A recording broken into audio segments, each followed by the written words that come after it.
পরীক্ষিত, মেধাবী এবং গ্ল্যামারাস এক অভিনেত্রী বিদ্যা সিনহা মিম। সচরাচর তাকে দেখা যায় গ্ল্যামার লুকেই, হোক সেটা বাস্তবে, ফেসবুকে কিংবা পর্দায়। তবে এবার সেই নিয়মিত লুক ভাঙছেন তিনি। ভিন্ন রূপে আসছেন নির্মাতা কাজী আসাদের ওয়েব ফিল্মে। শোবিজ টুনাইটকে জানালেন সেই গল্প। জাতীয় চলচ্চিত্র পুরস্কার বিজয়ী অভিনেত্রী বিদ্যা সিনহা মিম। আমার আছে জল, পরাণ কিংবা দামালের মতো সিনেমা তার ঝুলিতে। ক্যারিয়ারে রয়েছে তার আরও অনেক কাজ।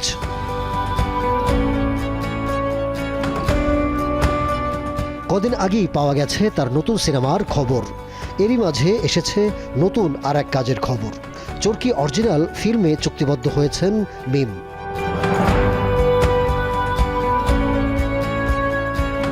লুক ভাঙার কথা জানা গেলেও কেমন গল্প তা জানা যায়নি।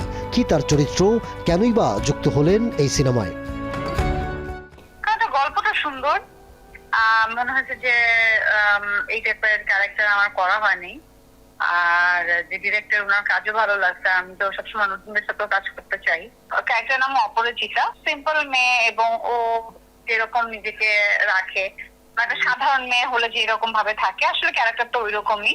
তো ফাইন, মানে সুন্দর গল্পটা।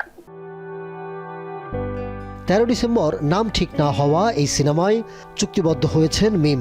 জানা যায় এটি আবেগী একটা গল্প। চলতি মাসেই শুরু হবে শুটিং।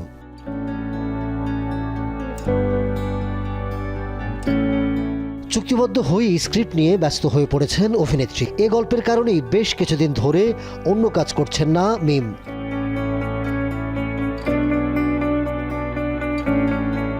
এদিকে 2026 সালে আরও কিছু ভালো কাজের ঘোষণা আসবে তার। নিজেকে ভেঙে তিনি আসছেন নতুন রূপে। আগে থেকে তো কিছু বলতে পারি না, বাট চেষ্টা করছি। আর আমার যারা আমাকে পছন্দ করে তারা আসলে অনেক দিন ধরে আমার কাজের জন্য ওয়েট করছে। তো আমার কাছে মনে হয়েছে যে এতদিন একটা গ্যাপ হওয়ার একটাই রিজন ছিল যে আমি ঠিকঠাক গল্প অথবা আমার ক্যারেক্টার সবকিছু মিলে ভালো লাগে নাই, এই জন্য নেই। বাট এখন যে প্রজেক্ট গুলো আমি সাইন করেছি সবগুলো আসলে আমার ভালো লেগেছে, এ কারণেই করা। শুরু থেকেই বিদ্যা সিনহা মিম হেঁটেছেন ভিন্ন পথে। পেয়েছেন জাতীয় স্বীকৃতি সহ নানা সম্মাননা। আসন্ন কাজগুলোতে বলা যায় নতুন বছরে নতুনভাবে আসছেন তিনি। Ahmed Tauquir, showbiz tonight.